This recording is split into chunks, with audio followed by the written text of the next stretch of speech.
ورحمۃ اللہ وبرکاتہ۔ آج کی اس ویڈیو میں فہمیدہ اختر کے حوالے سے بات کی جائے گی اور ان کے حالات زندگی، اسلوب نگارش اور اردو ادب میں فہمیدہ اختر کا مقام۔ حالات زندگی: وہ 1922 میں پشاور میں پیدا ہوئی۔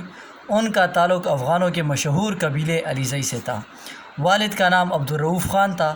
انہوں نے لیڈی گرفت ہائی اسکول سے میٹرک، سینٹ فرانس کالج سے BA اور پنجاب یونیورسٹی سے MA اردو کیا۔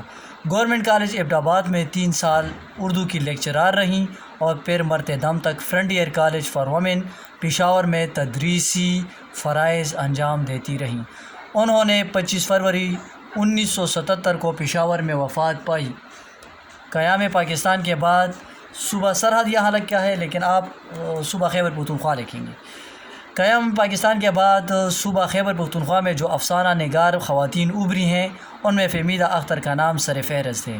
زرسانگا، کشمالہ، نیا سورج وغیرہ ان کے بہت کامیاب افسانے ہیں۔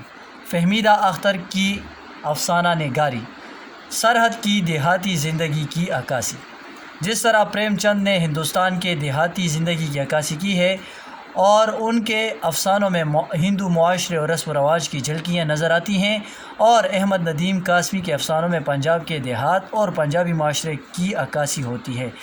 اسی طرح فہمیدہ اختر نے صوبہ خیبر پختونخوا کے دیہات کی زندگی اور یہاں کے معاشرتی قدروں کو بڑی خوبصورتی سے اپنے افسانوں کا موضوع بنایا ہے۔ موضوعات: یہاں میں نے تھوڑا سا آپ کو اپنا ہینڈ رائٹنگ میں بھی کر کے دکھا دیتا ہوں۔ موضوعات: صوبہ خیبر پختونخوا صوبہ خوبصورت چٹانوں اور وادیوں کا ایک ایسا رومان پرور خطہ ہے جو چترال سے ڈیرہ اسماعیل خان تک سینکڑوں میلوں پر پھیلا ہوا ہے۔ اس خطے میں برف سے ڈھکے ہوئے پہاڑ بھی ہیں اور لکدک صحرا بھی۔ مختلف موسموں اور مختلف مزاجوں کی اس سرزمین پر بے شمار گاؤں آباد ہیں جہاں آمد و رفت کے ذرائع کا فقدان ہے، لیکن اور لوگوں کو پیٹ بھر کر کھانا بھی نصیب نہیں ہوتا، لیکن ان کے دل خلوص اور محبت کے گہوارے ہیں۔ یہاں پر قدم قدم پر عشق و محبت کی داستانیں بکھری پڑی ہیں۔ ان داستانوں کو فہمیدہ اختر نے چنا اور اپنے افسانوں کا موضوع بنایا۔ ان افسانوں میں پھولوں کی خوشبو بھی ہے اور تلواروں کی جھنکار بھی۔ انہوں نے جنگ اور محبت کے اس تضاد کو بنیاد بنا کر افسانوں کا تانا بانا بنا ہے اور اس کشمکش کی بڑی خوبصورتی سے عکاسی بھی کی ہے۔ اچھا، اس کے بعد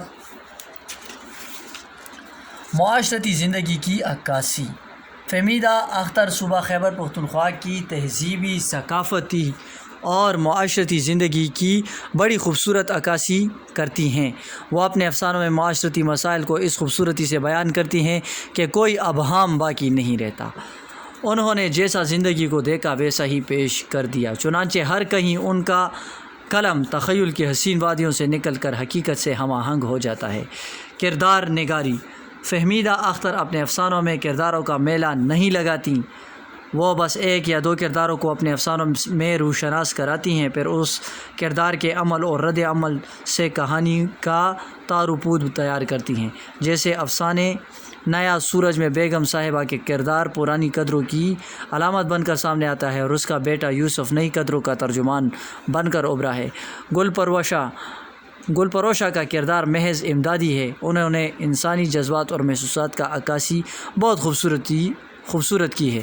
پلاٹ: فہمیدہ اختر کے افسانوں کے پلاٹ بڑے مربوط ہوتے ہیں۔ وہ اپنے افسانوں میں نہ خواہ مخواہ تجسس پیدا کرتی ہیں اور نہ پلاٹ میں زیادہ الجھنیں پیدا کرتی ہیں، اس لیے قاری کو کہانی کے سمجھنے میں کسی قسم کی دقت پیش نہیں آتی۔ ان کے افسانوں کے پلاٹ ہمیشہ گہرے ہوتے ہیں اور تہ در تہ نہیں ہوتے۔ قدیم اور جدید کا تصادم: ان کے افسانوں میں اکثر قدیم اور جدید قدروں کا تصادم پایا جاتا ہے۔ نیا سورج میں بیگم صاحبہ نے بیری کا درخت اعظم خان سے فرمائش کر کے لگوایا تھا، یہ ان دونوں کی محبت کی یادگار تھی، مگر یوسف خان اسے اپنی بیوی کی فرمائش پر کٹوا کر یہاں پھولوں والے پودے لگانا چاہتا ہے۔ ساس اور بہو کا بڑا پرلطف تصادم بیگم صاحبہ کو آنسو بہا کر اس لیے چپ ہو جانا پڑتا ہے کہ ان کا شوہر اعظم خان زندہ نہیں۔ جیت آخر جدید کی ہوتی ہے۔ زمانہ اس طرح آگے بڑھتا ہے کہ پرانی قدریں پس پشت ڈال دی جاتی ہیں اور جدید اقدار کو اپنایا جاتا ہے۔ زبان و بیان. فہمیدہ اختر نے افسانوں میں بڑی سادہ اور آسان زبان استعمال کیا آسان زبان میں لکھے ہیں. وہ جو کچھ کہنا چاہتی ہیں اس کے لیے زبان کا ایسا پیرایا اختیار کرتی ہیں کہ پڑھنے والا ان کی بات آسانی سے سمجھ جائے. ان کے افسانوں کی زبان اس قدر عام فہم ہے کہ سہل ممتنع کی سی کیفیت پیدا ہو گئی ہے. وہ اپنے علاقے کے روزمرہ اور اصطلاحات و تراکیب بھی استعمال کرتی ہیں. اس طرح ان کے اسلوب میں ایک قسم کی تازگی کا احساس ہوتا ہے. اختصار. وہ اپنی بات کو نہایت مختصر لفظوں میں بیان کرنے کی صلاحیت رکھتی ہیں. یہی اختصار ان کے افسانوں کی نمایاں خصوصیت ہے. اس اختصار کے باوجود ان کے ہاں کبھی ابلاغ کا مسئلہ پیدا نہیں ہوتا. سنجیدگی. ان کے افسانوں کی ایک خصوصیت ان کے افسانوں کی سنجیدہ فضا ہے. اس کے باوجود پڑھنے والا بور نہیں ہوتا. وہ اپنے موضوع کے بارے میں بڑی سنجیدہ رہتی ہیں. ان کا قدیم و جدید اقتدار کا تصادم دلچسپی ہے اور سنجیدہ مطالعہ کا حامل بھی. اس لیے ان کے افسانے سنجیدہ قارئین کو اپنی طرف متوجہ کر لیتی ہیں. بہت شکریہ. آنے والی ویڈیو میں امتیاز علی تاج کے بارے میں بھی آپ لوگوں سے ویڈیو شیئر کی جائے گی.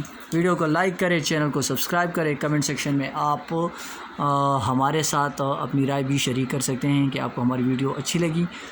جو لوگ ویڈیو دیکھ رہے ہیں ان سے گزارش ہے کہ آپ اپنے جماعت کے بارے میں ہمارے ساتھ کمنٹ میں بتائیں کہ آپ کون سی جماعت سے ہیں اور آپ کو اردو کیوں پسند ہے. بہت شکریہ.